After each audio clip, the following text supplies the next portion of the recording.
All right, so welcome back. We are in week 8, and this is another one of those big-ish ones where there's a lot of stuff to go over that sort of builds on all the things you've been doing so far already.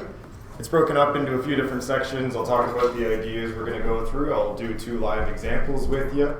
Not so much me doing it, but you guys doing it. It's in the slides with the hotkeys, same kind of style as what we were doing before, where you take 10-15 minutes and just work through the problem. So it's not a task, it's not a weekly, they're just kind of little things in there for you to get familiar with the workflows that we're going to be using. I think this is important because all of you, as far as I'm aware, are working on GDW games in some capacity. I'll be meeting with Gavin sometime this week or next week. Probably I might even pop into your GDW lectures, that kind of thing, sort of just to see where your games are at and just see what the art stuff's looking like. And we can sort of polish over any of those areas that need more explaining or improvements. I can tack some into future weeks or talk to Josiah about adding that kind of stuff to the labs. So I want to be a little bit more involved in that regard. And a huge component of you guys making those GW games is your environments, your spaces, and your level designers, which is not necessarily you, whoever you are in here doing the art. I don't know if you're your team's level designer, you might be, you might not be. So this week is all about you learning to work together with that level designer, okay? And then you'll be able to create way bigger and more fleshed out environments together as a team. How do we actually do that all? Well, we're gonna rely pretty heavily on grid systems, and that's what today's lecture is about. Before I jump in though, I'll cover the housekeeping stuff first, this week being assignment 3 and the weekly activity. So assignment 3 is up. There was some earlier typos if you looked at it like a long time ago, but there wasn't really a reason to because there was no assignment yet.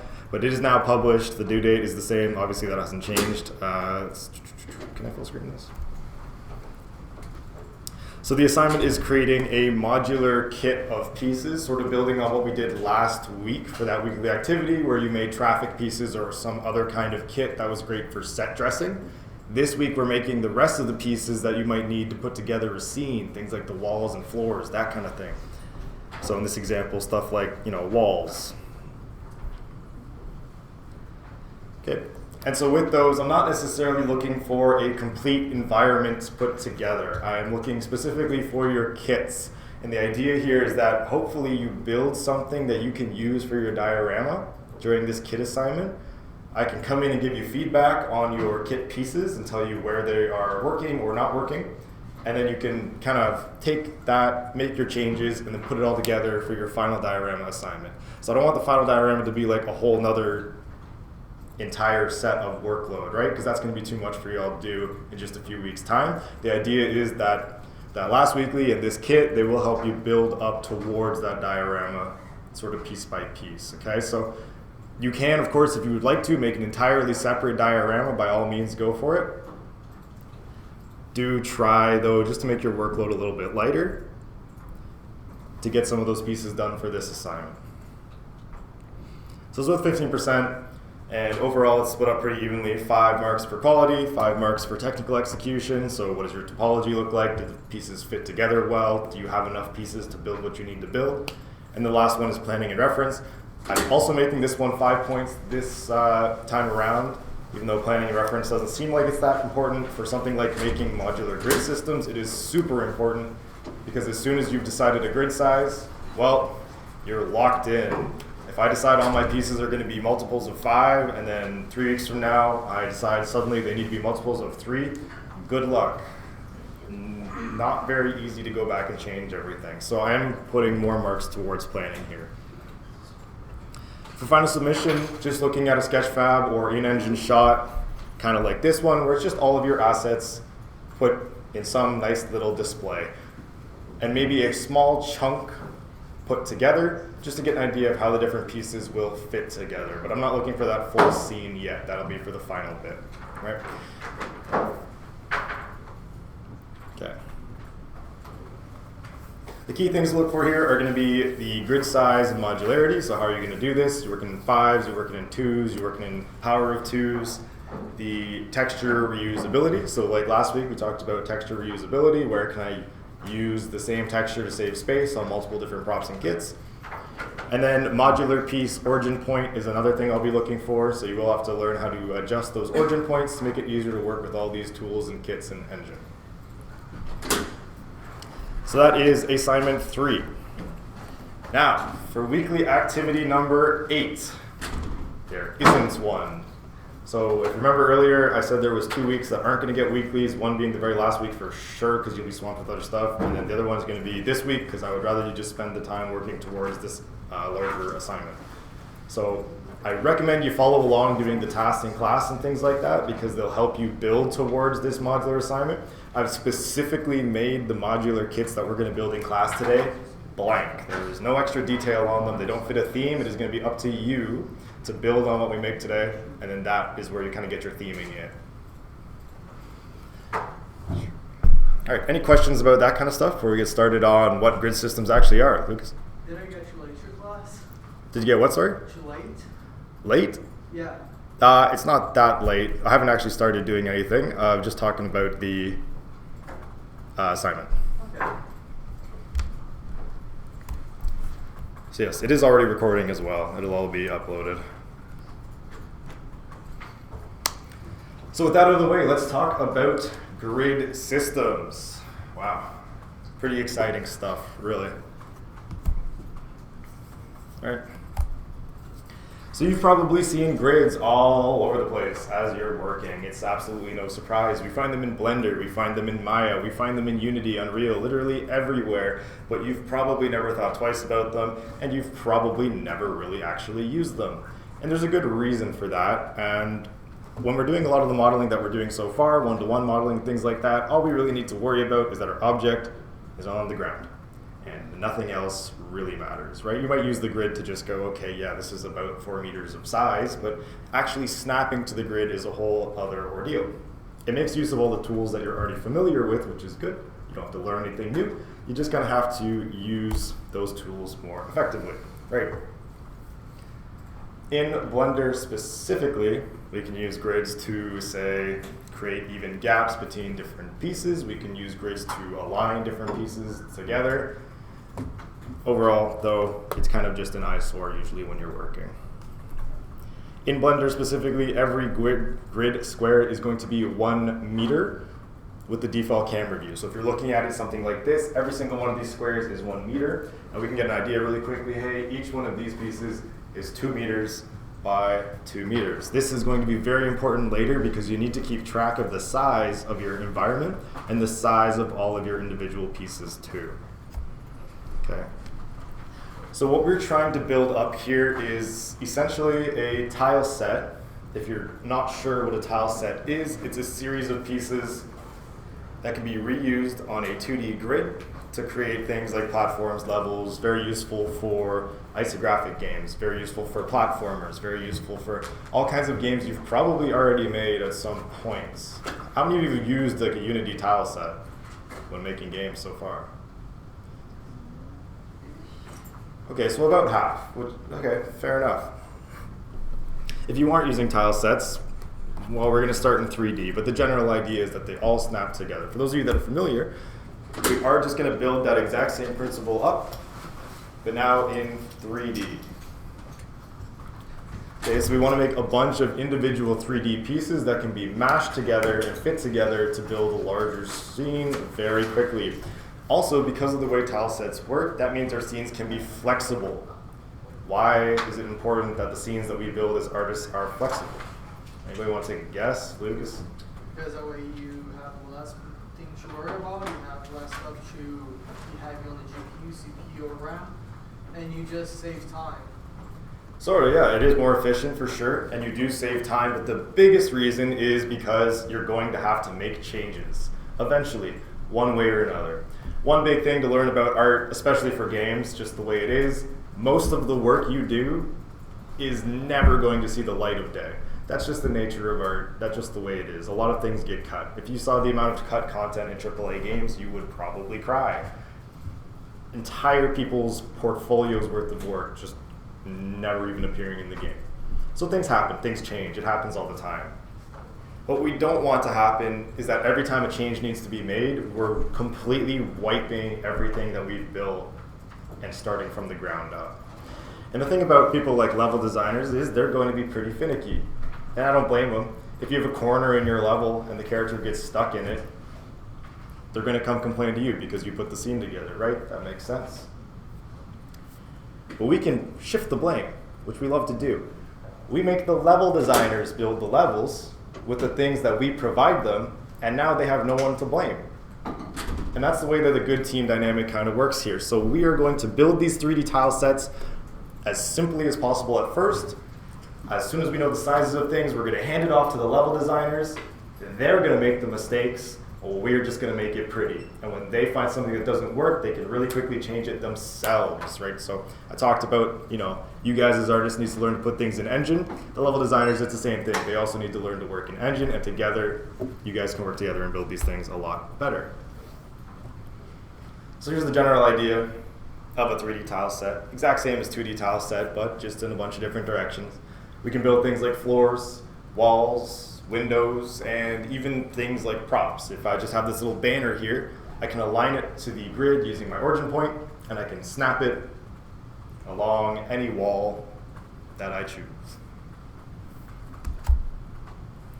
There are two key factors that you're going to need to know as we kind of go about this stuff, and I'll get you a little bit of practice in this soon. The first one is origin placement. So I've kind of gone through this, I've talked about it a bunch, and I've done it live in front of you a bunch, but it's never really been inherently in the slides, making you practice it. That changes today. And the other is the snapping tool, which is the same thing. You've probably used it at some point. I've kind of forced you to use it for vertex. Now we're going to use it for grid. So we're going to kind of, it's still something you're already familiar with, you might have seen. Now I'm actually making you practice with it for sure. The hotkeys are there as per usual, and the slides are already up, so you can go look at them. Slight note about the hotkeys, orange is the Blender hotkeys. Because I was doing Unity stuff, I realized I should probably change the color. So if you see blue hotkeys is Unity, orange hotkeys is Blender. That's the legend for that stuff. So the first key point, origin points. Origin points. We have origin points both in Blender and in Unity. In Blender, it obviously shows up as that little orange dot, and in Unity, it's where your gizmo is going to spawn. In Blender, if you're using the traditional gizmo, it also will spawn on the origin there as well. Now, this slide originally had a different intention until I started playing around with it, but it actually only applies to Unreal. I'm not sure if any of you are using Unreal, but I'll explain it anyway. When we export to Unreal, Unreal is going to take the origin point as the world center. So if the center of your world is, your origin point will be there. So all your assets should be compiled into the very origin of the world. But in Unity, it's a little bit more flexible. In Unity, when we import, it will take Blender's origin point and be like, okay, yeah, that's my guy. I'm going to put my origin point right there. So this gives us some room to move our assets around in the scene, which keeps our files a little bit nicer. It means we can build up the scene a little bit more easily in Blender as well. Okay. So what is this origin point useful for? Well, this is just like what I talked about in week 1. The origin point is where all of your transformations are going to happen. If you scale, if you move, if you rotate, it's going to happen at this origin point. Simple enough, you already understand that. Modifier, same thing. Mirror, simple to form, array, blah, blah, blah, blah, blah. They all stem from the origin point, right? And it's also easily adjusted within Blender. Why does this matter? Up until now, you've probably not really been doing any moving, scaling, or rotating your objects. You don't really need to. You can do it all in edit mode. But if I'm trying to make as much use of this modular kit and I need a wall on that side and also that side, it's gonna have to get rotated. And where that pivot point is extremely important, because if I pivot around the wrong point, it's not gonna line up on that side the same way it does on that side. We'll see that, for example, when you actually start playing around practicing with it. So to actually move this origin point, pretty simple. We select a location. We can pick an edge, a face, a vertice. If you pick a vertice, lo and behold, when you move your 3D cursor using Shift-S, it's going to go to the vertice. Don't think that's surprising. If you select an edge and you move your 3D cursor, it will go to the middle of the edge. It will find the very middle of that edge and it will put your 3D cursor there. This is all useful for lining stuff up. If you select a face, You could probably guess where it's going to end up. Smack dab in the middle of the face. Where it gets kind of funky is if I pick an edge on one side of an object and I pick an edge on the other side of the object. It'll average out where the middles of those two edges are. So you can pick the middle of things that way. But generally speaking, for things like modular kits, we're always going to lean to one of the corners. Why? Because when we rotate things around the corner, we get the most amount of play while still sticking to that grid. If you follow along with the slides, you too could move the origin point of an object. After you've got something selected and you've moved your 3D cursor there, you just right click and you can set origin to 3D cursor. Set origin 3D cursor, and it can be anywhere you want, on the edge, on the face, on the vertex. So what does Shift S do? Shift S brings up that little menu, and one of the options is to move your cursor to select it. Shift S is the cursor menu basically, or the selection menu. They're all one menu. And you can only move it to, or you can only set it to like your 3D cursor as like You can move your 3D cursor to something, or you can move your something to your 3D cursor. It's all in this menu. If you've seen me ever, when I start with a new object, I usually snap it to the ground and then snap it into the world center. I'm using this menu for that. So what was the bind to just be able to click and then move your 3D cursor on that? There is one, but it's not accurate, is the issue. So if I'm trying to specifically get like an edge or a vertex, it's shift and then right click on most configuration setups. But it is also hotkey dependent. But it should be shift and right click. Yes, and if you use snapping, you can actually shift and right click and snap to something with the cursor. But this is more precise and a lot faster.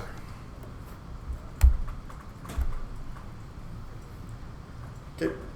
So this is the exact same plane from that earlier example where I had the origin at the actual world origin up in the top left. You can see my little yellow dot is now down here. I've made the little arrow in the plane to make it a bit easier to see.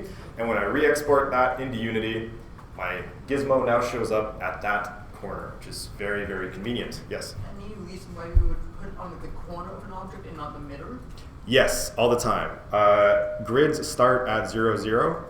And so we want to know where the edge of every single one of our objects is when we're putting them in this grid.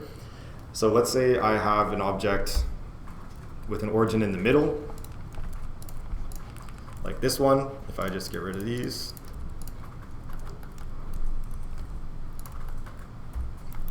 Now I know that this is 1 meter over on each side because I can just divide it by 2. But that's not always going to be true. And if I start making multiple pieces and making some that are double the size, now that it's double the size, it's very easy for me to say, hey, this corner just goes to the next corner of this piece. But who's to say where the middle of this next piece is when I'm moving around on the grid, right? It's a lot harder to understand, okay, I actually need to move over 1, 2, 3 in this direction and then 1 in this direction because that's where my middle is. So we work from the corners. The other reason is because if I rotate this, it's in the same orientation. It's in the same spot. So this rotation isn't actually doing anything for me if this was something like a wall, where I want the wall to line up exactly with this edge and the back of the wall to extend out. You'll see that a little bit more, though, when we actually start working on it. All right, so our origin's in the corner. Perfect. That means it's very easy to figure out where our objects are going to be, like I kind of just demonstrated. We can just pop into the Uni Inspector and boom. So if this one's at 0, 0, this one's at 0, 5, -4, and I can continue to just move them along in increments of 2 meters, right? Because this is 1 2-meter block. The other one is the snapping tool, which is another one you're familiar with. The hotkey is Shift-Tab. It's in there as well. And up until now, I've told you basically exclusively to use vertex snapping because it's super useful for modeling, which is true. But we're moving this stuff around. Oftentimes, we want to make sure that everything is lined up perfectly to the grid. So there are 2 new options for us. One is increment, which is the default one. Increment will move your object in increments. Wow, shocking. So if I have an object like this plane, and I start to move it along the x-axis, you'll see it jumps in increments. This is fine and dandy, but there's an issue with it. Let's say I've accidentally moved my object a little bit like this, and it's not quite lined up with the grid anymore.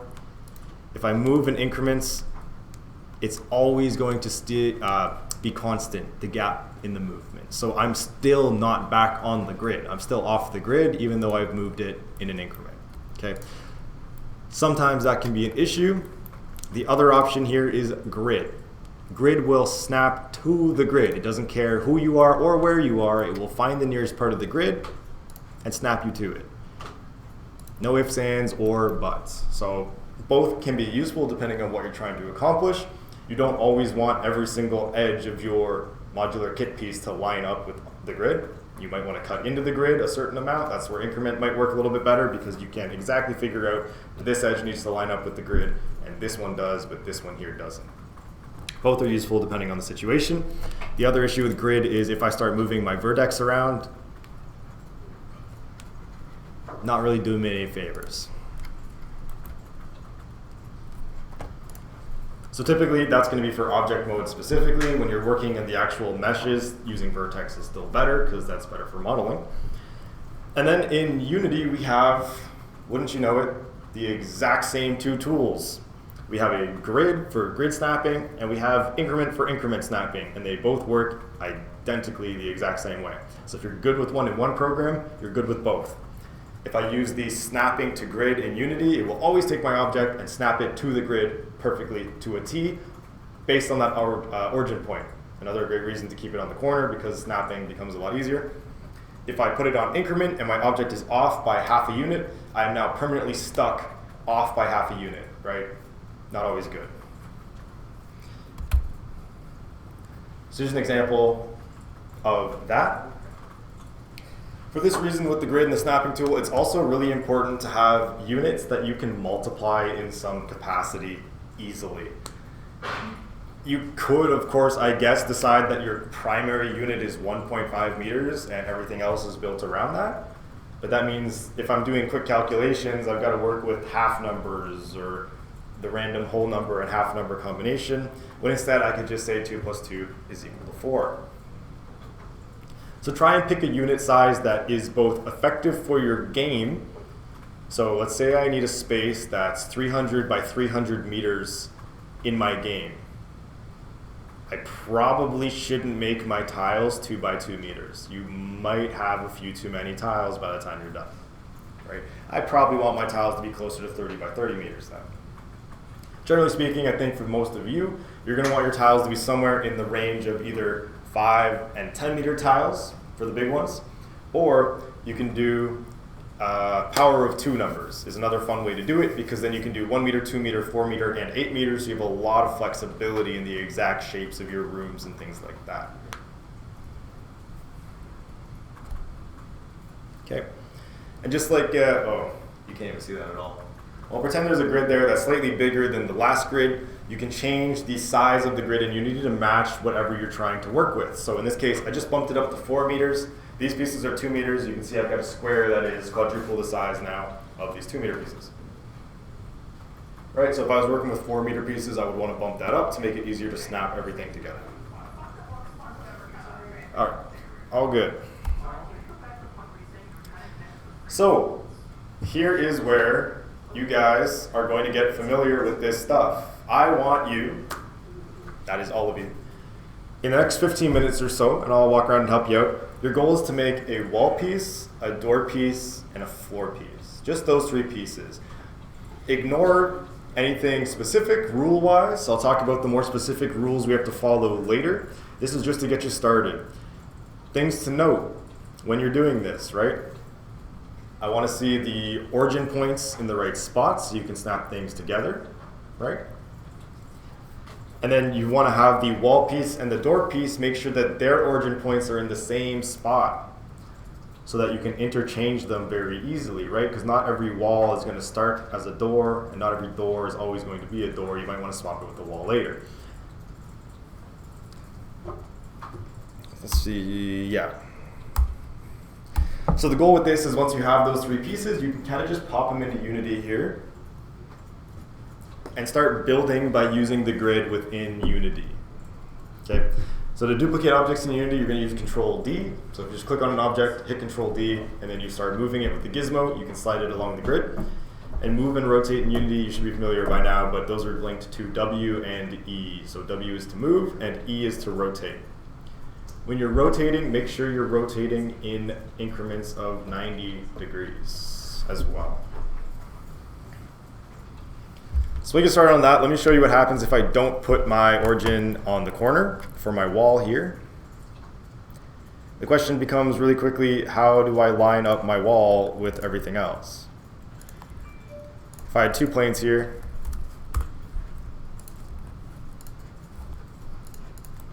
all right, and I combine them like this, where I've got my origin points in the middles, everything's in such a weird spot now. If I wanted to put this wall here, and I spawned it in the basic center here, I'd have to move it up, and then I'd have to move it down. Which it's not a huge deal, but you might be doing this hundreds of times. If everything has their origin in the same spot,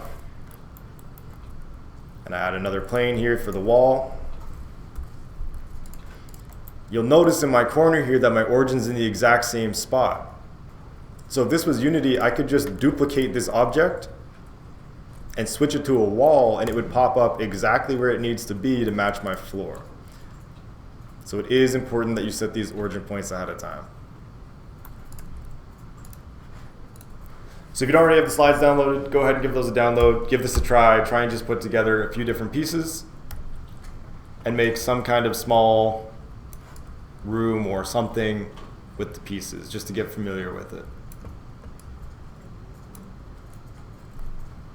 Don't worry too much about the specifics or thickness or anything like that. We'll talk about those elements later. For now, I'm just interested in you getting started with learning how to build pieces to a certain scale.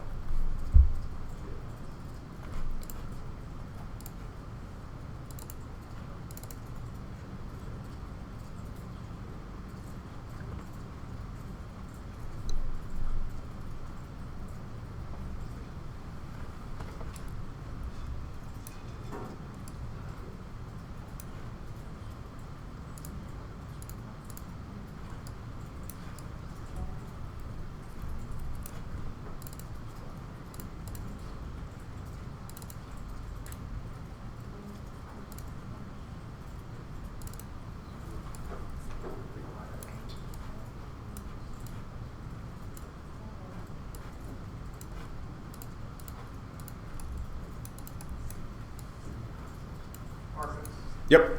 Funny for me, I was already working on something like that. Yeah, I wouldn't be surprised. If you're doing this kind of stuff for GDW, you definitely want to get started with this stuff ahead of time. But now you will learn all about the proper ways to do these things.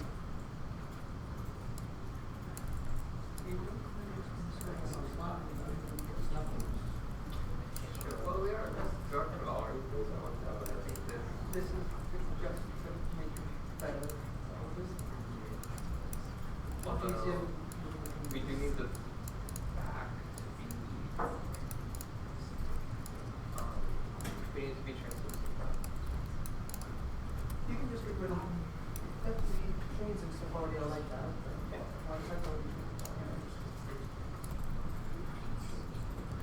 So with that, cool, you all have a pretty good idea from what I saw, or the few people asked a few questions that you had. Two things I kind of overlooked in the slides because it just, some versions of Unity do it, some don't.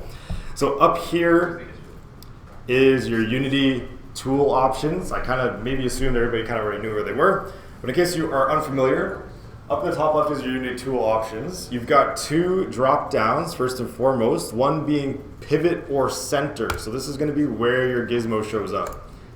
You can see here if I switch it to center, my gizmo is in the center, even though my pivot point is in the corner. So I'm just going to want to switch that to pivot.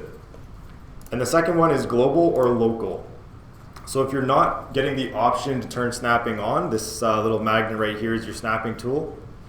If you're not getting the option to turn it on, it means you're using an older version of Unity and you're in local snapping mode here. Okay? You want to switch this to global. You'll see it changes the rotation of my gizmo to match the scene settings, not the object settings. So if I switch to global, now I can turn snapping on, and now everything will snap together. Okay, and we can quickly build up these little walls.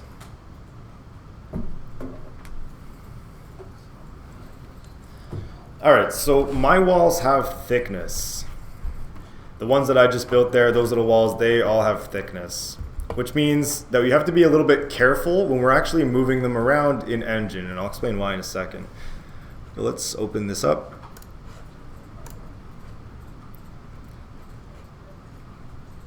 And then I can explain. Marcus, sort of asking you this. You said you be careful when like making stuff a bit on the edge, like not the edge, but like passing the edge. Yeah, I'll get to that bit a little bit later. I don't want to overload everybody yet, so I'm just going to leave that part for later. No, you're good, you're good. So if my walls have thickness, there is something I need to be wary of. If I just take these two pieces, for example, right, I need to keep in mind where my wall is extending into. Okay, you'll see my origin point is on the front left here, which means if I draw a square around where my grid is, this wall's thickness is going out of my square. What this ends up meaning is that when we start rotating this around, we have to rotate it in specific directions, otherwise we're going to end up with some oddities. So if I take this now, and I'll just do it in Blender to demonstrate, you don't need to follow along with this. If I duplicate this and rotate it 90 degrees, you'll see this wall is still sticking outside of my plane, right? My plane, this wall is still thicknessing outside.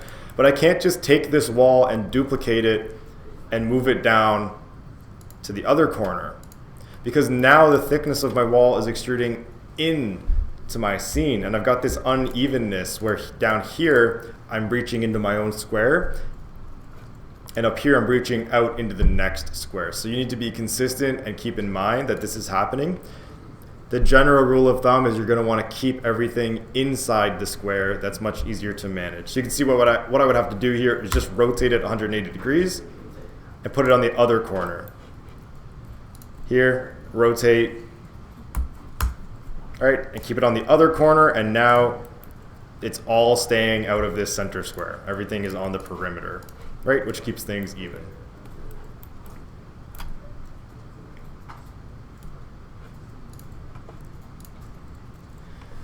All right, so that's the general gist of things. Still avoiding the rules for the most part. I'll explain the rules a little bit later, but I just want you to get more familiar. So next is you've got these cool little 3 kit pieces, which is great.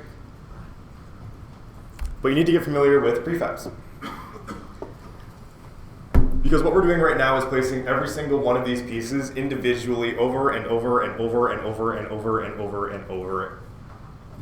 Again, the goal of all of this is not to make these kit pieces for ourselves. We want to make kit pieces for our level designers. It's not for us. So if my level designer has to place 3,000 doors and has to individually drag out a floor, a wall, and a ceiling every time they want to drag out one of these doors, by the end of the semester, they're going to hate you.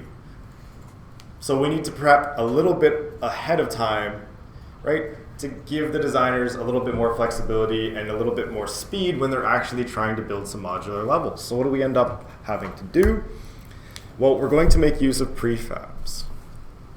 Whether you've worked on 2D or 3D games, you should have all worked with prefabs at this point, but can I just see generally, is there anyone who doesn't know what a prefab is? Okay, good. So our goal here is to make some larger pieces using those original kit pieces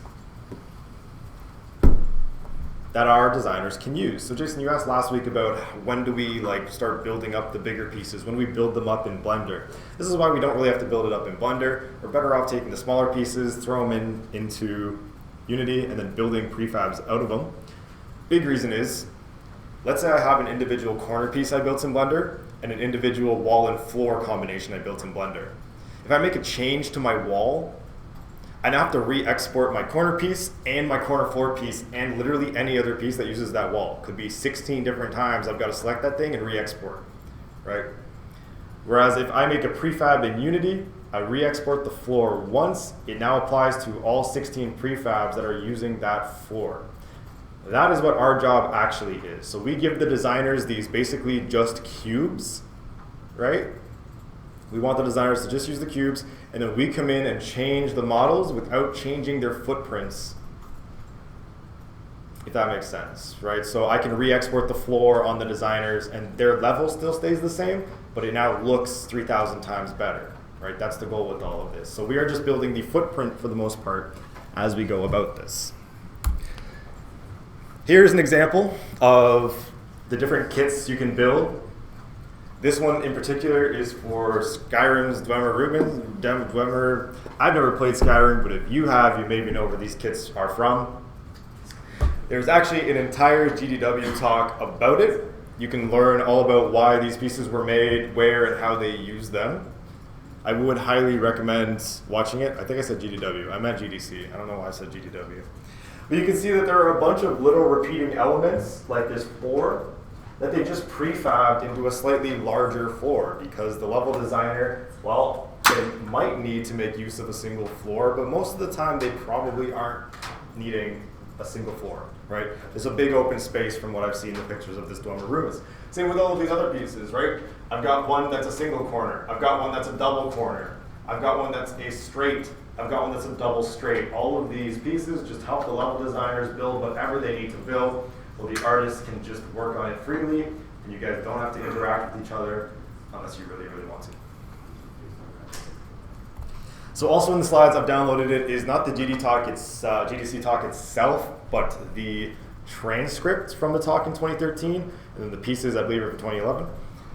Yes, it's old, but the principles that you guys are learning are all still there. And because you're teams of 6 and not 300, you are realistically better off attempting to work like a team of 30 in 2013 compared to trying to work like a AAA size studio in 2025. You just don't, you can't compete with that, but you can compete with the technology from 15 years ago. So that's the idea behind the modular kit system and working with prefabs to build for your level designers. And lo and behold, now we get to do it ourselves. So probably here you want to take another 10 minutes or so to start building a few different prefabs. I promise you this will help you so much in GDW specifically. And in my class, because you're getting graded on it. For the prefabs, it's going to be pretty cut and dry. Right-click and make a new folder called prefabs somewhere in your Unity assets folder. From what I recall, it's actually pretty important that the folder is named prefabs. At least the older versions of Unities would freak out sometimes if your folder wasn't named prefab because it defaults to that root for certain things. Within Unity, we can then make a new prefab by right-clicking and going to Create Prefab. And that will open up an entirely new context or scene that you can start building up individual assets in. So you're probably quite familiar with like the simple prefabs and stuff like that. These ones, they're just going to be these modular kit pieces. We build up a small chunk in our blueprint or prefab like this. And then we have a nice library for the level designers to choose and grab. So right now, just try making a few different prefabs, try and get started. See areas that you just built, right? You just use those 3 pieces to build up a small level. See areas that repeat a lot. Maybe a corner. Maybe the fact that the floor and a wall are usually seen together. Maybe you have a hallway, right? Try to start putting all of those pieces together now into small individual prefabs. Yep.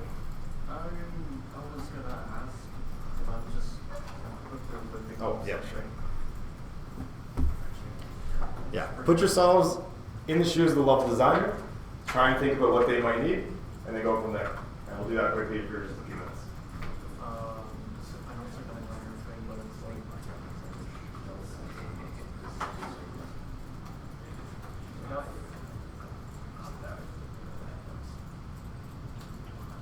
the floors and other things is like looking with should I worry about it? If so, how do I fix it? How do I fix it? Clipping isn't necessarily a bad thing. You need to decide ahead of time how you're going to handle that stuff. Are you going to have your walls facing outwards, or are you going to have your walls facing inwards, or are you going to have a combination of both? You kind of need to know ahead of time. If you have a space that's mostly just going to be a big open room, typically you don't want those walls to be outwards. Because you're not worried about building tunnels that can come back into that room, you're not worried about that kind of thing. If you have a bunch of hallways that are going to be intersecting with one another, right? Maybe you're building a maze, or you're building an office or lots of places that connect, you're going to want that thing to be inwards and crashing through that just fine. Because that way you can put another one on the other side, and your rooms will become whole with that thickness in place, right? So I'll spend a little bit more after the prefab to talk about the core rules for building these things.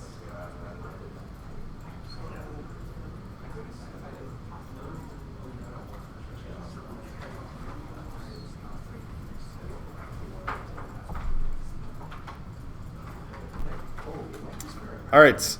Oh, is it on? All right, so now we've made some prefabs that our level designers can use. If you were unaware, when you make a prefab, the old-fashioned way to do it is to drag everything into your scene and go from there.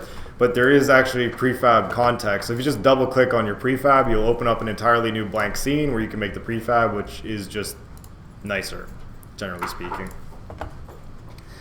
So far, all of the prefabs that I've made have been quote-unquote wrong.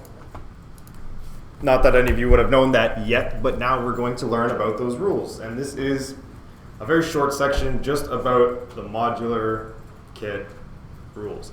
Not very many of them, but if you break them, you're probably going to end up with some issues down the line unless you know exactly what you're doing. So the first one is to stay in grid. Every single one of your pieces should try and fit within whatever space you decide your grid system is going to use. So if I decide 2 meters like this, whatever I build should stay within 2 by 2 meters. Or 4 by 4 meters, whatever it is, just whatever that footprint is of the object I'm making, it needs to stay within that footprint. It shouldn't exceed it. Because then if I start trying to put things beside it, it's going to start crashing into one another, which is not great. This does not mean that everything needs to be a square. Quite the contrary. I don't want everything to be a square. That's super boring. You're probably going to have all kinds of angles, corners, and bevels, and rounds, and concave edges, and convex edges, and that's totally fine. Just make sure that they stay within the grid. Okay? This makes sure that when you actually connect these pieces together, there's no crashing, for the most part. We can't totally avoid crashing because things have thickness. This is the second rule. Things have thickness. There are particular cases where you can get away without thickness. If you're building a big open room with no plans on connecting it to other rooms or doing things like that, then it's fine if you just use single-sided planes for that kind of stuff. But if you're planning on doing any kind of, let's say, interior space, where you might go around a corner from one hallway into a room or that room into another room, you're going to need the thickness so that the two rooms can go side by side and you're not crashing into each side. Okay. The other reason we need thickness is because if we try to stack things together, let's say at some point our level designers are like, actually, we're going to have multiple floors. Well, if they don't have any thickness, it's not going to work very well when you start trying to put things together. I'll have a floor here with no thickness. You'll be able to see right through into the second floor. Not very good. So make sure things have thickness. It's not always, like I said, always going to be the rule. But in most cases, especially if you're doing anything interior, you're definitely going to want to have some level of thickness. Right? If you're building walls for a building exterior as like a kit, then things are a little bit different there. Pick a scale early. I mentioned this right at the start of class. Whatever you decide to do, make sure that you do it right away. Okay? It's very hard to change your scale later. If you start with 5 and 10 meters and you want to change to 3 and 6, it's going to be very difficult and your level designers are going to kill you. Pick a scale early, give them their pieces early so that they know what they need, they know what they're working with, and you know how to add new pieces when needed. If I decide that I'm going to go 2, 4, 8, I know if they need a really big chunk that I have the perfect size for that at 8 meters, right? 2, 4, 8 as opposed to 2, 4, 6, 8, just because 6 does not fit very well with that group. Right? Yes, Jason. So generally, what units do you tend to go with? Do you tend to start with 2, 4, 8 unless otherwise? Depends on the project. For what am I working on? For the example environment I'm building for the third years, I started with 4-meter pieces, and the long ones are 8 meters. And I have very few 2-meter pieces just to fill in the gaps. That one's the most flexible because you can go really nitpicky with the sizes. But generally, like when I was in GDW, I think I started at 8 meters, and the tiles became 8 and 16 meters because we were building an entire cityscape. So the buildings were very big. There wasn't really a reason to have 2-meter pieces in a space that big. So it's going to depend on your space. You tend to scale it to your character as well. Because earlier when I was making it, I had it as just 2 layers as my default wall. Yeah. But then when I was making a doorway, I was like, wait, my like the man model, he wouldn't fit in that. So I was like, okay, Yeah. I gotta scale this up. Nope. Yeah, it's going to be up to your game. So your space and your character. I would recommend generally going with the power of 2 rule. I think it's just easiest. And if you're not going with the power of 2 rule, I recommend going with 5, 10, 15 as like the second best alternative. Yep. I was gonna ask if there was any particular reason why you didn't take 2, 4, 6, and not like 1, 3, 5, whatever. Because 1, 3, and 5 don't multiply together nicely. 2 multiplies into 4, 4 multiplies into 8, 8 multiplies into 16. That's why our textures are that size, and that's why it's easier to work with that way. That way I can always know that if I have a space that's 16 meters, I can use 4 4-meter pieces, and it'll fit every time. If I have 16 meters and I'm using 3-meter pieces, it doesn't fit, right? It doesn't multiply in. So I'd have to have a bunch of 3-meter pieces, and then a 1-meter piece on one side, or maybe a 5-meter piece, but it doesn't fit very nicely together, right? Whereas powers of 2 do. All right, the last rule, and then I'll kind of go through this last step with you. We'll talk about the actual modeling these things out, making sure everything stays aligned, and then maybe some texturing, maybe not. I'll just leave that for next week. We'll see. Is to start simple. Leave this stuff as simple as possible, right? Try to get the basic blocked out footprint pieces to your designers as early as possible, and then you can always worry about coming back and changing them visually however you want later. So start simple. Just give them the big blocks and those prefabs that we just learned how to make. Right? So what does any of this actually look like? That's where we kind of get into this next section. I'm going to go over and start elaborating, and we'll follow these rules live and sort of build up a quick demo kit. You can follow along if you'd like, but I won't be going too slow. It'll more just be to give you an idea so that you have a lane to take for your assignment. Assignment 3 details I did already cover, so I don't need to explain them again now. There is no activity 8 because you'll just be working on your assignment. Okay. Are there any questions at this time about any of that stuff? Not really. Okay, good. This stuff's going to be quite useful. So let's start actually building up some kits and see what kind of different pieces we might need, just in case you're not super familiar. I'm going to start by just nuking everything in my scene. And I'll start by adding a plane. Marcus, so fast, you're going to be recording this, right? Yep. Yep. I'm going to start by adding a plane, and I just want to move the origin over here to the corner.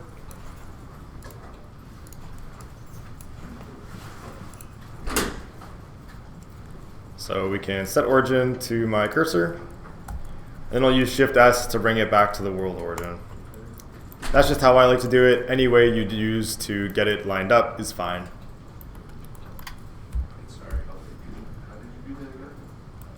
It's in the slides. If you download the slides, it's all there for moving the origin point around.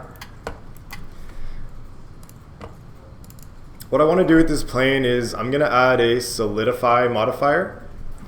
So I do want my pieces to have thickness, but at this time, I don't know how thick everything might be. And I want my walls and my floors and ceilings to have a relatively even thickness. So if I use a solidify modifier,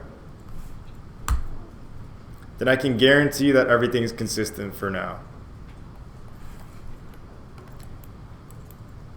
So I'm going to give my floor here a thickness of 0.1 meters. And now I've got a good base to start building off of. Did you keep the scale as 2 meters by 2 meters? Yeah. Just working 2 meters by 2 meters. I'm going to quickly name this. I want to be able to keep track of everything both here and in Engine as well. So instead of just naming it plane, Unity, when it names your mesh, will use the mesh data. We'll use the mesh data found down here in this tab. So even if though this is plane 001, and if I bring it to Unity, the object will be plane 001, sorry. If I look at the actual mesh data, you can see this is called wall door, but my actual mesh is showing up as plane.004. Kind of lame, kind of annoying. Not really what you want to happen. The big reason for that is, well, if I know the names of my pieces in Unity, I can actually change them really effectively. This is why we kept our origin points the way we did. You probably just want to look up here for this one. If I just take my object, you'll notice it references a mesh. But I can always change this mesh to anything else. And as long as my origin point's in the same spot, I can just pick my other one, right? My door, my floor, my wall, they have the same origin point. So I can really quickly decide, hey, I need this piece to actually be a door. Change the mesh, change the material, done. I don't have to finick with any of this stuff. I don't have to mess around. It's just there, boom. Another big reason to keep your origin points all checked out. So I can just switch this back to wherever it was before.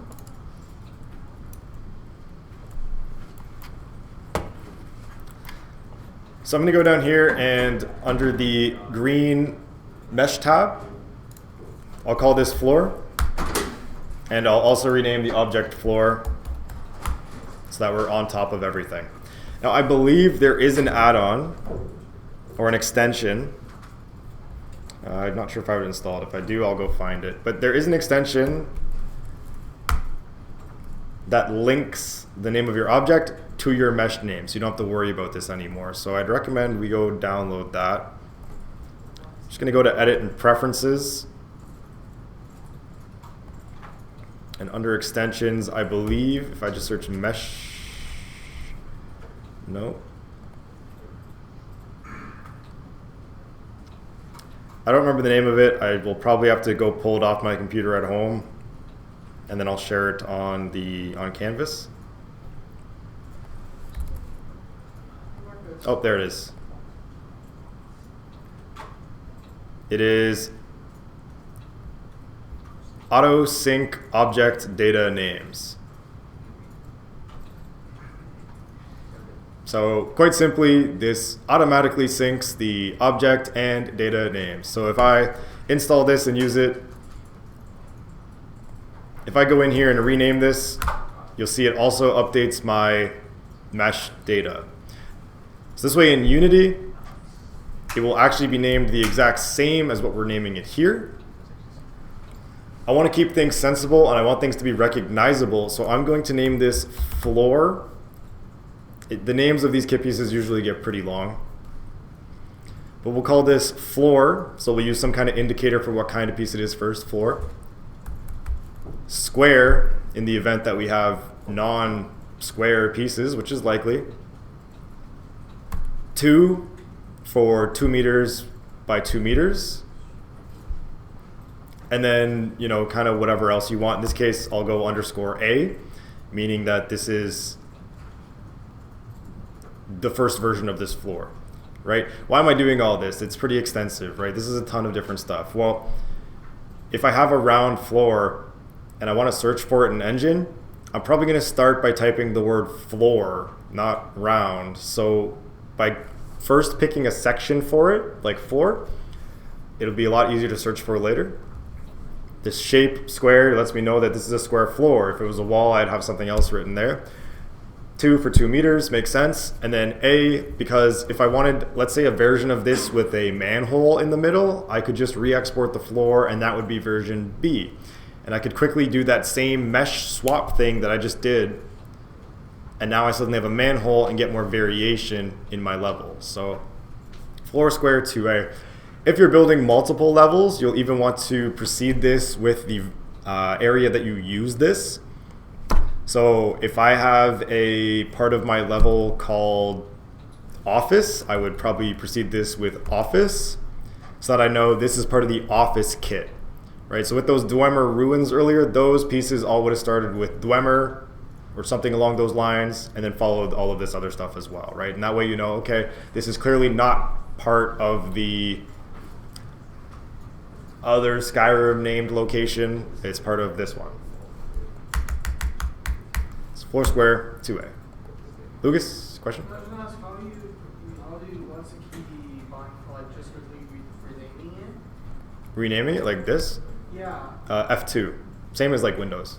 Oh, usually, Yeah. If you want to rename things in Windows or Blender, it's just F2. I don't know if you knew that, but maybe. Okay, so now that I've got a floor out of the way, I'm going to quickly just duplicate this. And I want to make sure my snapping is set to grid so I don't accidentally move this thing off the grid. And I'll just rotate this up to be a wall. So I want my wall to match. Oh, actually everything's kind of screwed up because it's in the wrong spot. I want to use my back corner here. So let's move this up now.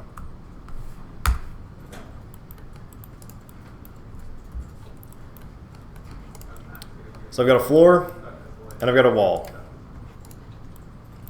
For the wall, I'm going to do the same thing, just hit F2, and then instead of floor, I'm going to go with wall. Wall, square is fine, 2 meter by 2 meter, and A.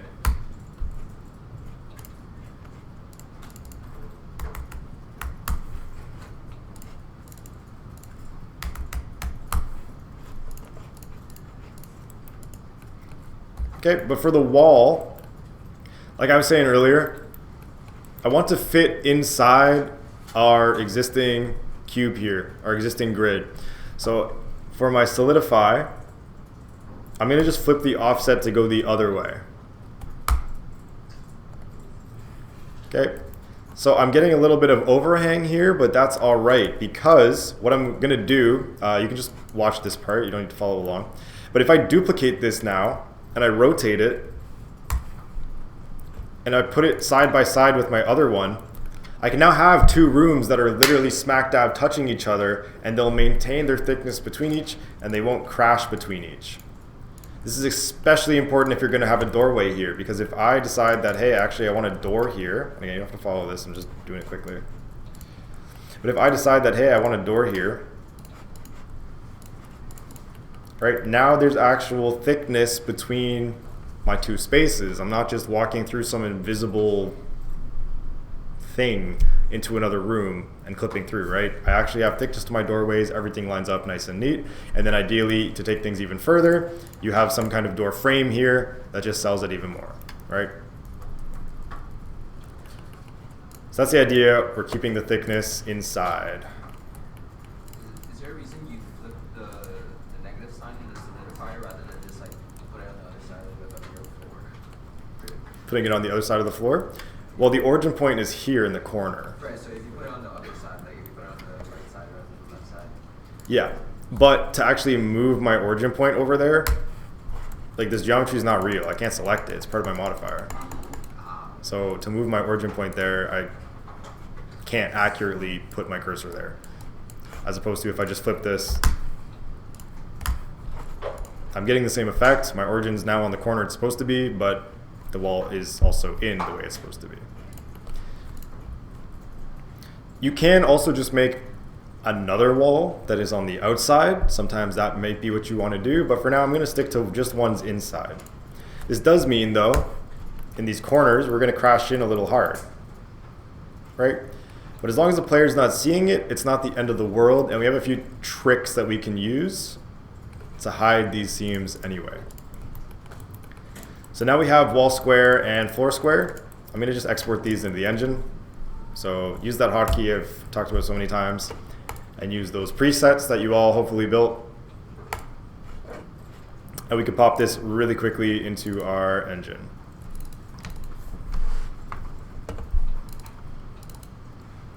So models, example task, I'll make these ones different somehow, or I'll just re-export them. Floor. And then wall.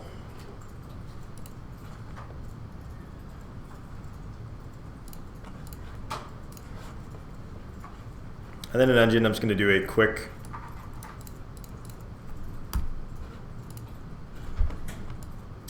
renaming. Floor square to A. Wall square to A. Okay. Just going to delete all my prefabs because they are old, and we'll build new ones together. And these as well.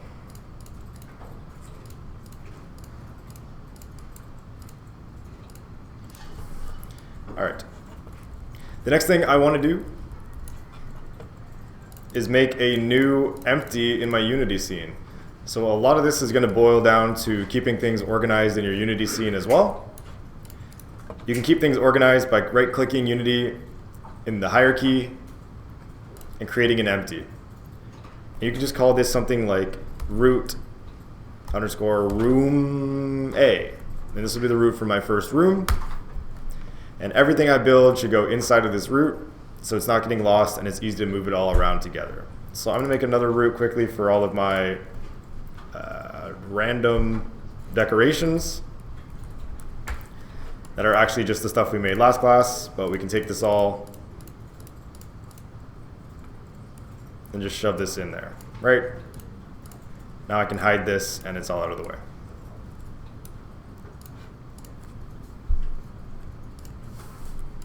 Okay, let's drag our floor square in here.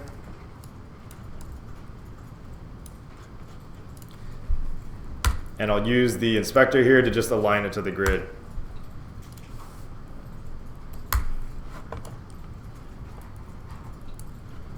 And then our wall square, and I'll just move that into place.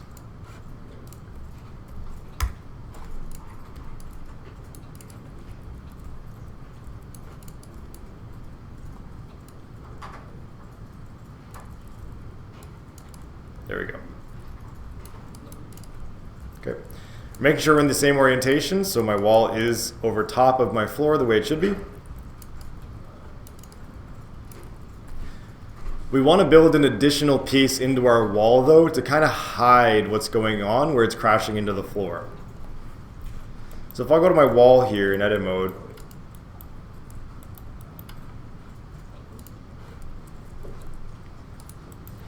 if you select this little triangle in your modifier, it's going to turn the geometry into something that you can work with. So now you can see I can actually work on the surface of this, which is a lot more convenient, instead of trying to work through it. So I'm going to just use Control R here to add an edge loop. I'm turning off my snapping. I'm going to just move this edge loop down. And the idea here is to make a skirt that's going to cover the collision between the floor and the wall.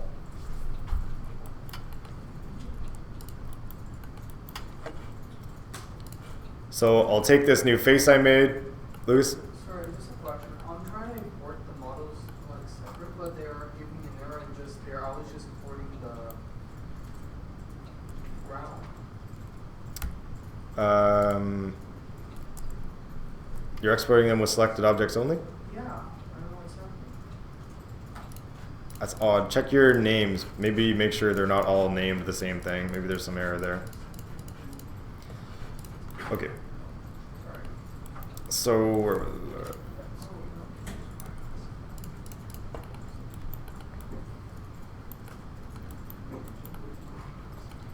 let's make another piece here by duplicating this bottom bit. I'll just select the bottom face I made with that edge loop and hit Shift D, separate it. I'm still in edit mode. And I'll just use G and Y to sort of bring it out. Okay. I can delete the one back here, the edge loop.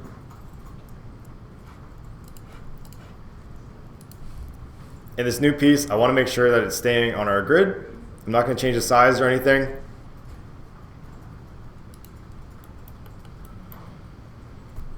I'm just going to hit P to separate it into a different piece because I don't want this one to be affected by solidify. So if I hit P and then selection,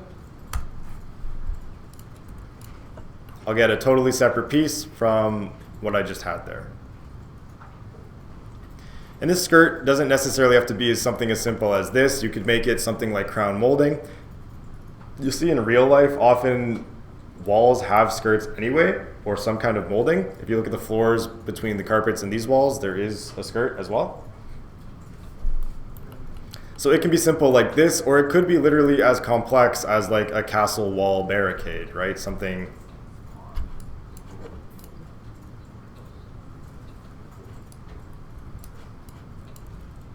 more like this. But it's still just a wall that's hiding that collision between the seam, right? I've just got this nice little thing sticking out and these big, large pieces. It's still just a 2 meter by 2 meter wall, but it sticks out and it hides the seam between the pieces.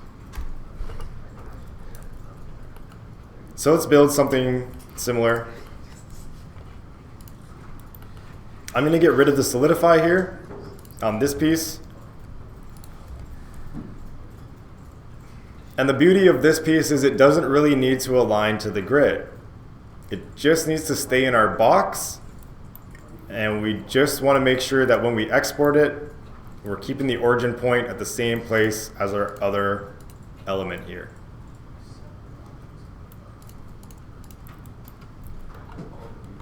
So I'll use E to just extrude this bit back, E and then Y.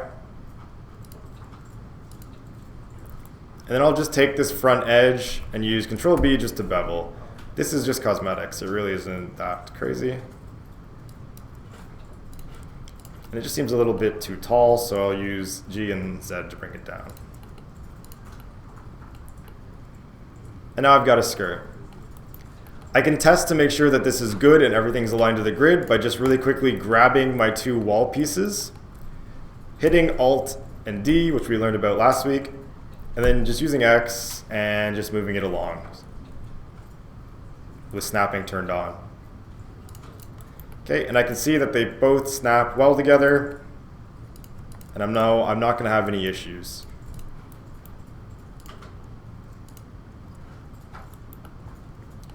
So I can move my skirt's origin to the wall's origin. So Shift S, cursor to selected, click on the skirt, right click, and move the origin to 3D cursor. And let me turn this on. There you go. So now this time I'm going to export the wall. Actually, first I need to rename the skirt. Wall, skirt, square, to A. The skirt is on the 000, right? Yep, the origin is in the same place. It doesn't necessarily need to be at 0, 0. The origin needs to be at the same place as the wall it's attached to, so that when I export them, they stay together. Yep. So now if I move them around, I have them both selected. If I export this to my wall,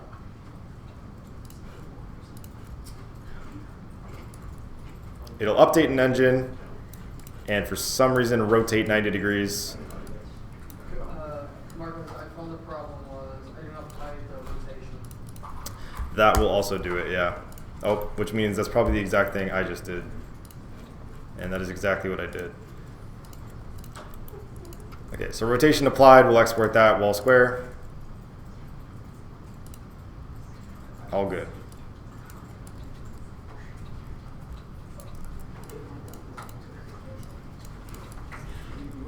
Okay, and now we have this skirt to kind of hide what's going on. We can take this a step further and make a corner piece. So let's make something that's not a square because we're getting kind of bored of squares.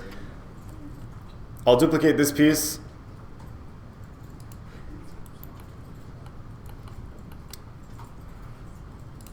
And in edge mode, I'll just cut across a corner using J. So now I've got a triangle. And then I'll just delete that vertice back there to create an angled piece here. So now I've got this nice angled piece, which we can use to build up a corner, which is nicer than just what we were doing before. So let's grab our wall here. And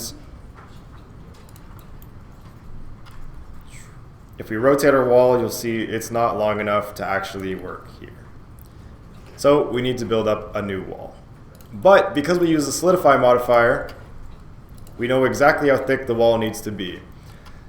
So I'm going to Control D the back edge of my corner. And then using G and Z, I can snap this up. And then using E, I can extrude it downwards.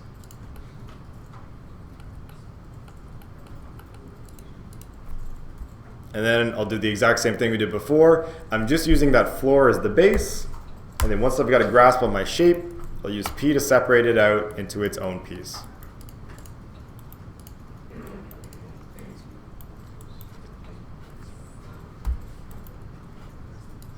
Marcus, did you say control D or Shift D, duplicate. like when you did the that? Yeah, I might have said Control D, but I meant Shift D to duplicate it.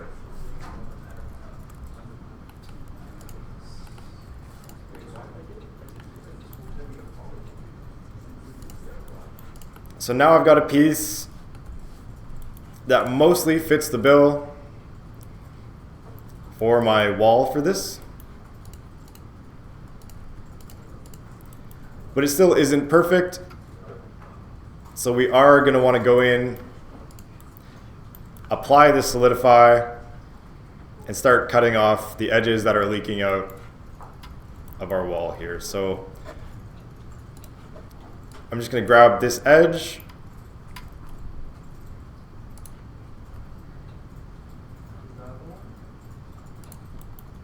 I'm going to use GG to edge slide, and then I'm just going to slide back until it lines up with my object. I'm just going to do the exact same thing on this side. GG to edge slide, and just take it until it lines up.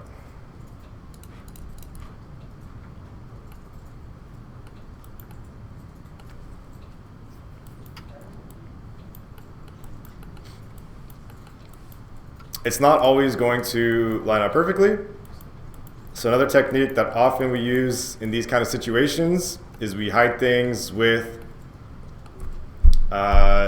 basically in-betweens. I don't know if there's an official term for them, but basically we make some kind of object to hide the fact that we're just repeating the same wall over and over and over and over again. So if I make a cube here, and in edit mode, I'll just kind of shrink it down to size. And this piece, I do want the origin to actually be in the middle. Because we're putting our blocks themselves on the corners, if I want something in between the blocks, that's where I put the origin in the middle. Because now if I move it to the next location, I know it's right on the end of a previous block and the beginning of another.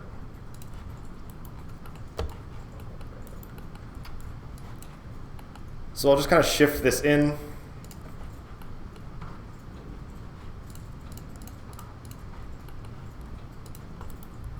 And I'll raise it up.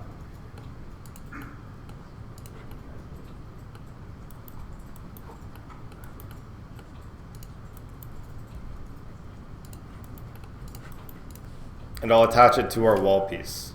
So I'll just export this together as one wall.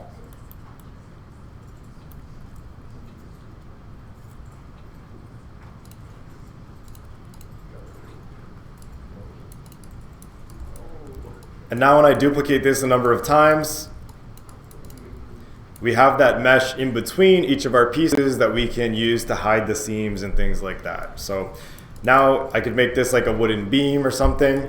You don't necessarily have to do this piece, but it does typically make things look a lot nicer.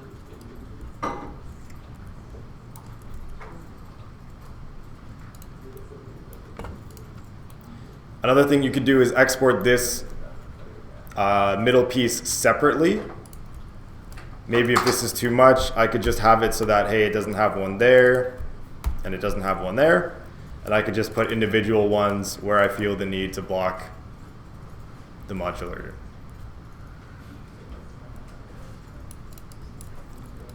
So I'll duplicate this now a few times to match.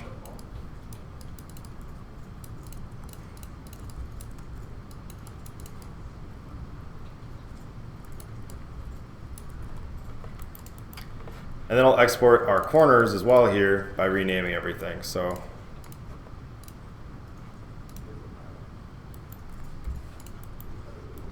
make sure our origin's in the right spot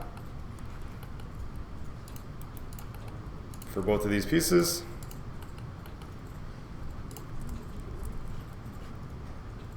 Floor, corner instead of square to A.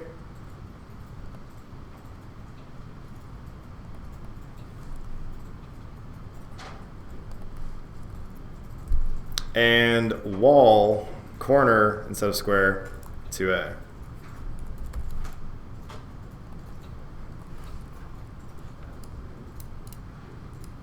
And I'll just replace this here with those corner pieces. Okay, so where are you putting the beam? Where am I putting the, what, sorry? The beam. The beam? It's attached to the wall. I mean, you could do that a number of ways. I just had it attached to the walls, but it's really up to you wherever you want to put it.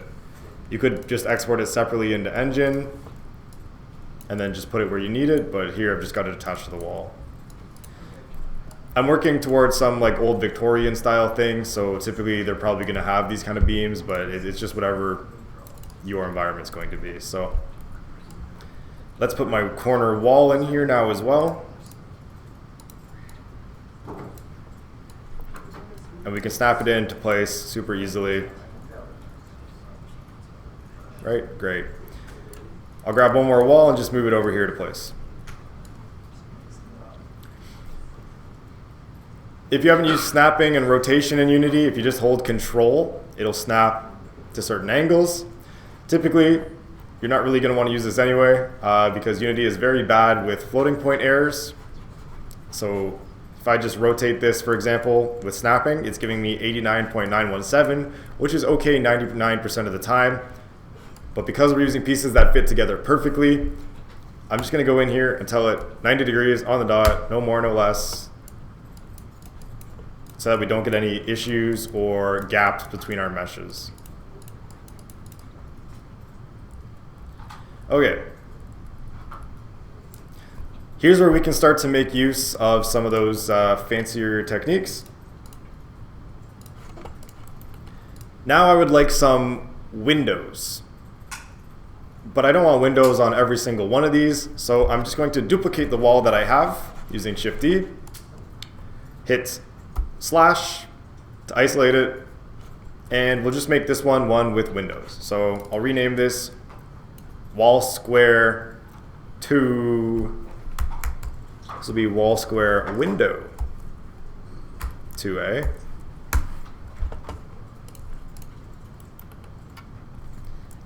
And I could, if I so choose, just export this right now.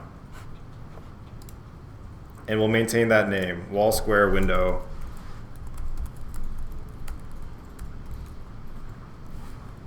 A.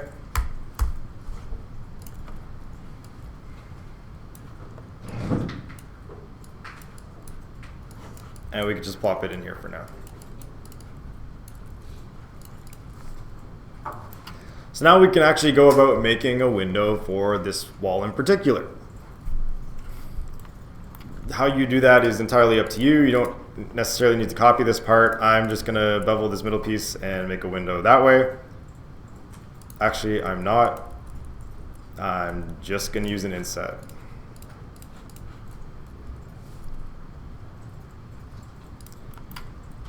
So I'll make an inset. I'll scale it down. And I'll delete the inside. Window. I'm also going to want to make sure that I'm still using the other pieces when I export this wall. So let me just hide the parts we don't need. I still want this piece, this skirt, on this wall. This is another piece of that kit reusability, right? I don't need to make a new one of these for this wall. I can just use this one. So I'll just export these two pieces together. And now I have a window I can put into certain places. Or if I wanted to, I could just double click on this mesh in my existing prefab, and from wall square 2A, just find wall square window 2A, and now I've got a window in that particular section.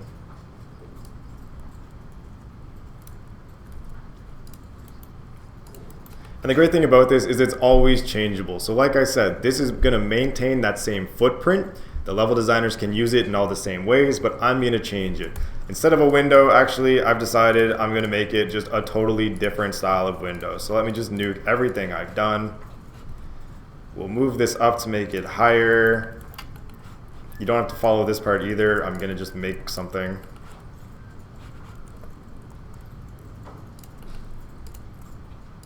And these old Victorian homes usually had some kind of like baseboard.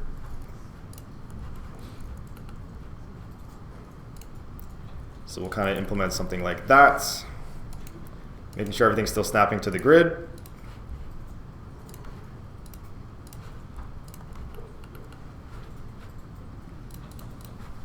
I'll grab the top and bring it up.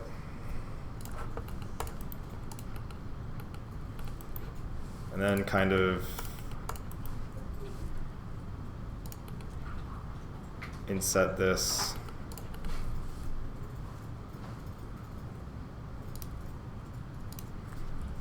And give it one of those raised panels.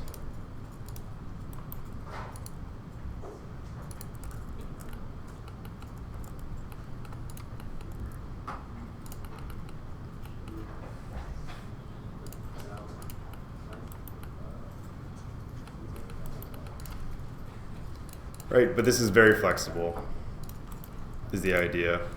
And now actually I want the window to be more like this shape.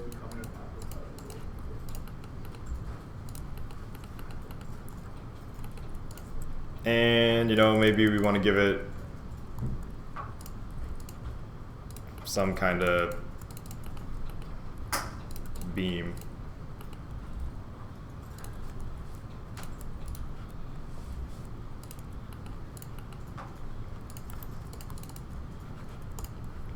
But then I can take all of this and I can export it as the wall. And my level designer is not mad at me. My proportions of my level has not changed, but I have a much nicer looking wall. All right. I exported it as wall, not window wall. That's why I got rid of my actual walls, but I have to re-export that one anyway with the new panel here, so I can just find my original wall and re-export this one too. All right, so we can name all this stuff as well. This is the raised panel.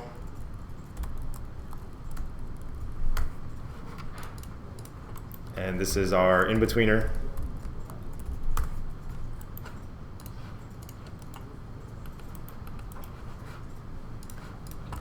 And then I just want to find my door wall. There you go. Then we'll re-export this as the wall. There we go. Great. So I think we've done something like this that's similar-ish at some point in this semester, but now we're just really taking it to a much further extent by doing it modularly like this.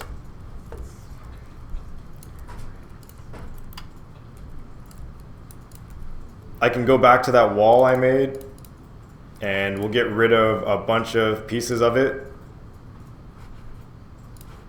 and just re-export it as flat wall again. Except now that we'll call it wall upper or wall second story or something to indicate that it's going to be the wall that we can put on top of the window or on top of the base wall that isn't going to connect to the floor.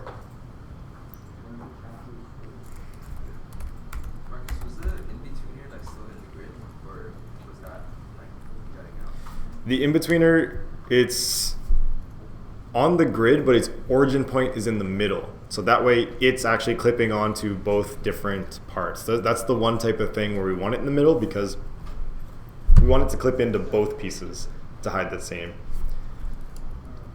So I like to make it easier to know exactly where I need to put this. I know if I put it on this corner, it's going to line up perfectly and cover both.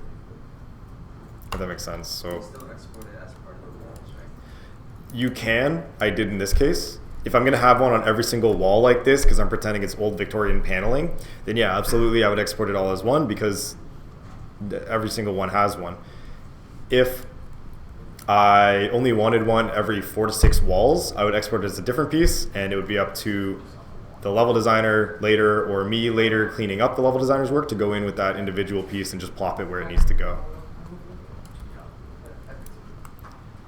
So here's the wall upper again, and we can kind of plop it in and then bring this up and bring it over, and et cetera, right? So again, here I could come up with some other type. Maybe instead of this kind of skirt, I'll make a new one here that's just meant for the upper wall.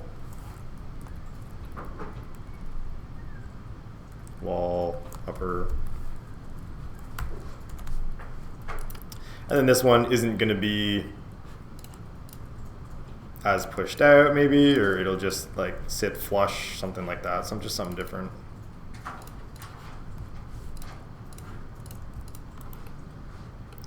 And because this is going to be up, I'm going to give it a bottom, because you'll be able to see it from down there. I'm leaving this hole empty, and there's a reason for that we'll kind of get to later. For now, we'll just export this. And boom, wow, now I've got the next level of my thing done. So you can imagine how fast your levels are going to be built. I don't know how long I've been putting around with this, but it's been like less than 30 minutes. So you'll be able to create a ton of pieces like this really quickly and build up your levels really fast. The next bit of this is a little bit finicky. I'll share a couple more things with you. I don't want to overload you with new information. I want you to go try this stuff before we come back next week and really look at texturing in UVs, because you'll probably be thinking by now, this is fine and all, but actually UVing these, how do we do that? Bit of a process, so you have to learn about tiling textures and things like that. For now, what I want to show you, the rest of this is going to be about building environments in Unity. Something you've probably never really thought to do before when you export or import things into Unity is change the little settings that pop up for your model here. If you import anything to Unity, you're going to end up at some point looking at this menu. And if I just hide that, you can see we've got a bunch of different settings. We'll explore this a little bit more next week too, but how many of you are familiar with baked lighting versus real-time lighting? Okay, most of you, that's good. When we're talking baked lighting, we need to generate what's called light maps for all of our objects. So if you're familiar with it, you're probably already well aware. But essentially what you're going to want to do is come into each of your objects, and you can just select them all at once. And there's a little button down here that says Generate Light Map UVs. So this is one way to do it. You can also make your own, but for us, we'll just click Generate Light Map UVs and click Apply for now. That's what allows your objects to actually be made or actually apply into the baked lighting. You all know when to use real-time lighting and when not to use real-time lighting? Ish. Okay, the general process is you have a lot of lights in your scene, and lights are very expensive. So when we're building up with pieces like this, the way the lighting is calculated is it's going to be per object. I've just added 40 objects to my scene in a very small area. So working with real-time lighting in this way is pretty laggy a lot of the time. Instead, we're going to use what's called baked lighting, where it takes all of the lighting, figures out where it is on the mesh, and makes a new texture map that it then slaps back onto the mesh at runtime. We need to do this because otherwise things are going to be super inefficient. And that's another big reason that we want to have all of our stuff here in those root prefabs.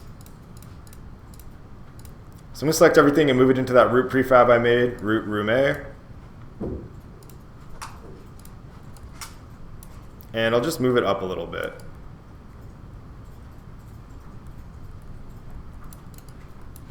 I can click room A. We'll move it back to snap it to the grid. And then I'm just going to go ahead and I'm going to click static on room A. So if you know anything about baked lighting, you know I have to mark all of your assets as static. If I do it in a room root like this, I can hit yes, change children, and it will mark all of these as static just like that. I don't have to worry about the individual props. This means that these objects will now properly bake and show up in my baked light map. So if I scroll down here in my debug settings, you can see baked light map. They are now appearing, though there's nothing baked to them right now, they are appearing.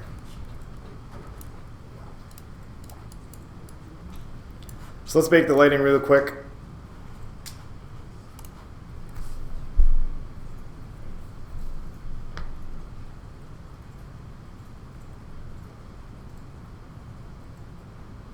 Shouldn't take too long.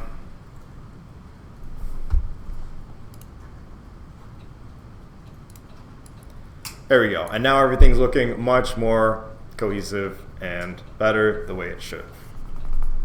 But there's one issue with modular pieces, and that's they're not actually perfectly put together.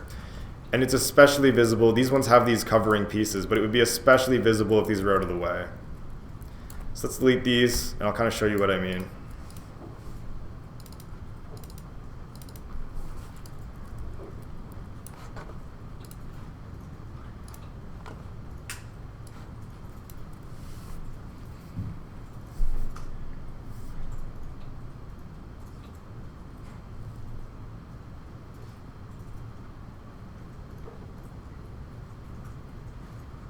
This is going to take a minute.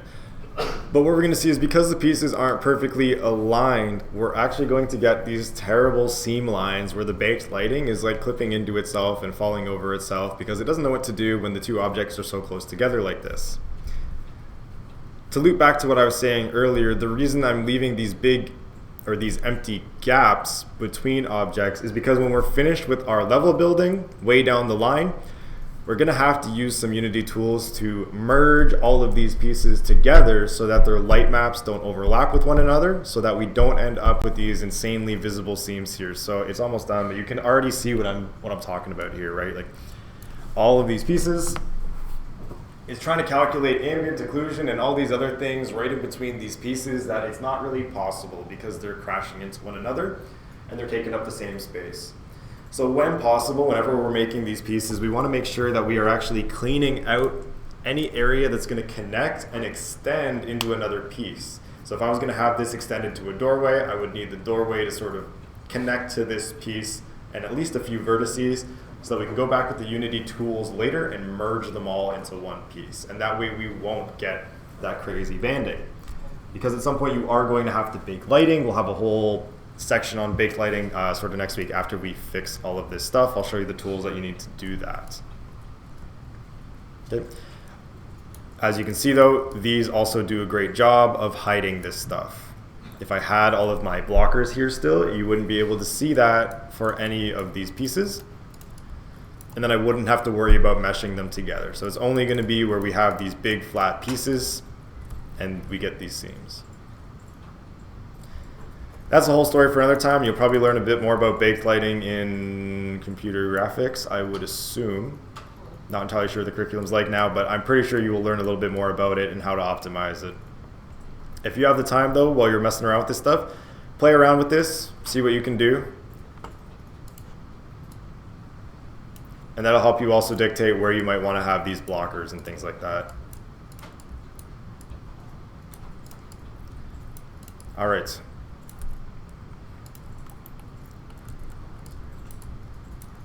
I think that is basically everything I want to show you. And that should be enough to get you all started for your assignments. We can end this one pretty early and call it there. We didn't take a break or anything really.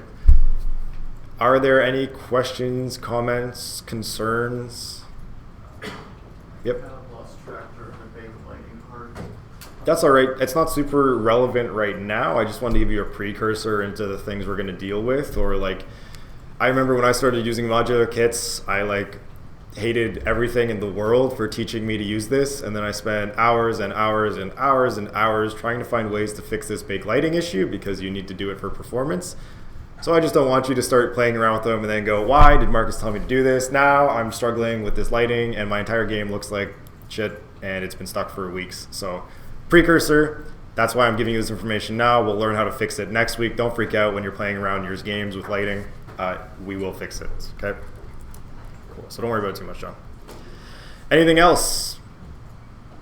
Cool, Lucas? Or is that thumbs up? Okay, cool. Yeah, normally I would give you this time to work on your weekly or whatever, but there is no weekly, so go mourn the Jays or just take a break.